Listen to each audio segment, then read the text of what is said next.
to the Amun-Ra drummers.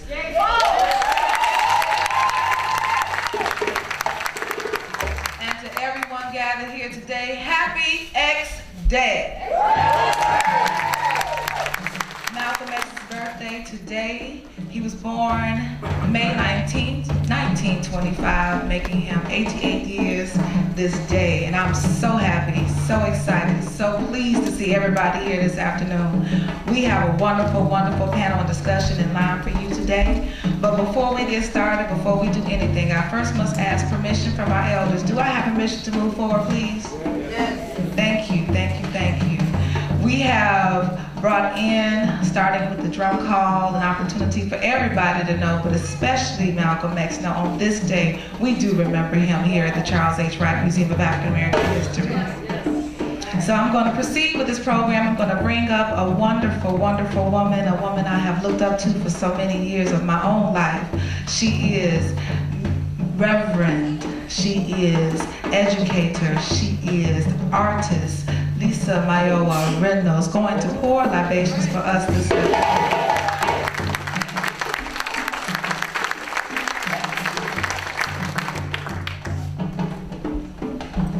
Asante.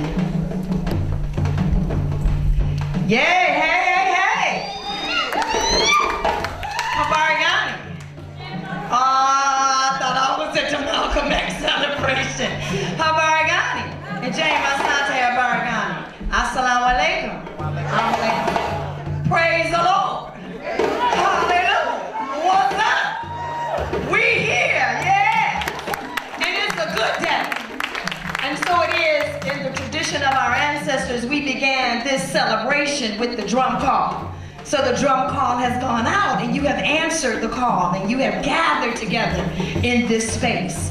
We've gathered together some of the greatest intellectual minds in the world in this space. That we can have conversation and then beyond conversation, move into action as we honor our prince, our warrior, our father, our lover of people.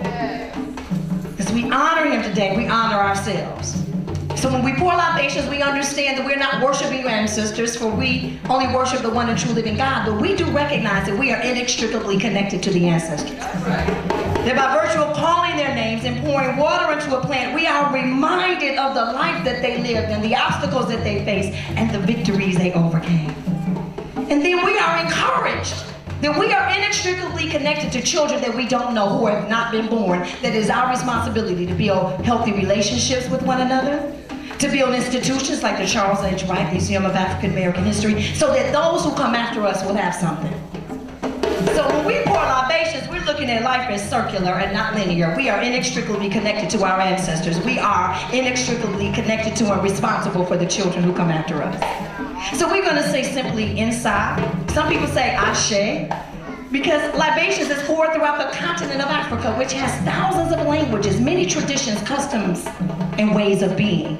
There's no one way, there's not monolithic. But there's some things that are consistent, and that is honoring the ancestors, that's respecting the elders, that's valuing children as the reward of life. So we say amen when we're in church, but we don't realize that Moses was a Kemetic priest for 40 years before he went into another 40 years of exile, before he accepted his call for the Hebrew people. So he would say amen at the end of every prayer, giving tribute to Amun-Ra. And so when I pour libations, you say what's comfortable for you, but just understand that our word, our nomo, is powerful, so that when we speak it into the universe, we create it. And so we're going to pour libations and honor our ancestors today. I'm going to pour this water into the plant, demonstrating to our children they have within them the very power to perpetuate and continue the life cycle. And so we say Enye Enche Inside to the creator force, Father, Mother God, we say inside. We say Bethel inside to Mother Africa, the cultivator of civilization on this planet, the creator of language and dance and music and science and art and people, nations of people and systems of governments and ways of thinking, being, and doing. To Mother Africa, we say inside. We We say inside to those nations of people for which we don't necessarily know we are connected to because our names were changed and our culture was stripped, but we know that sometimes we might be Ashanti or Yoruba or Hausa or Igbo or Kushite or Kimite or Watusi or Zulu. So to those African nations of people, we say inside. We say inside to the hundreds of millions of Africans who were minding their business, planting corn and eating plantain and fish, and teaching young women how to be women and teaching young men how to be men and how to have strong families, who were thrust into the ma'afa of black people, which we refer to as a transatlantic slave trade. But as long as we pour up libations, as long as we have conversations, we vow to never forget. To them we say inside. To our freedom fighters who stepped outside of the comfort and safety of their own homes and fought for liberation, justice, and peace and lost their lives doing so. To Patrice Lumumba, Kwame Nkrumah, and Stephen Biko, we say inside. To Yahweh Asantewaa, Queen Nzinga, and Taye, we say inside. We say inside to those brothers and sisters who made it through the 30 days in a dark hole with no water and no light, no food, and then walked 1 mile down a road called Ouida to a door of no return. To those brothers and sisters who survived that atrocity, who came to the Americas, who plucked cotton and cut cane and plucked tobacco and built this nation with 400 years of free slave labor, without which there would be no stock market. To them, we say inside. We say inside to our grandmothers and our nanas and our big moms who took nothingness like pig guts that was in the garbage and turned them to a culinary delight, who took flour sacks and made dresses and curtains, because everything that they touch, they make it more beautiful. To them, we say inside. To our uncles and our grandfathers who heard that Detroit, Michigan was hiring a Ford Motor Company for $5 a week. They left Louisiana, Arkansas, Mississippi, Alabama, Florida, to come work in Detroit. They lived on Hastings Street in Black Bottom, and they brought their sisters and their cousins up here one at a time and got them a job, and then they transformed Detroit into Chocolate City. To them we say inside.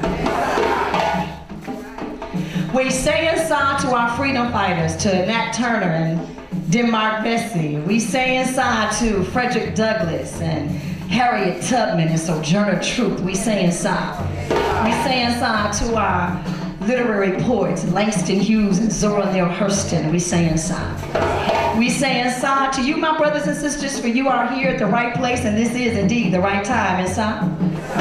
And yes, to the one we come to honor today, El-Hajj Malik El-Shabazz, Malcolm X, to Betty Shabazz, to young Malcolm, we say inside. We say inside to the children who are yet to be born.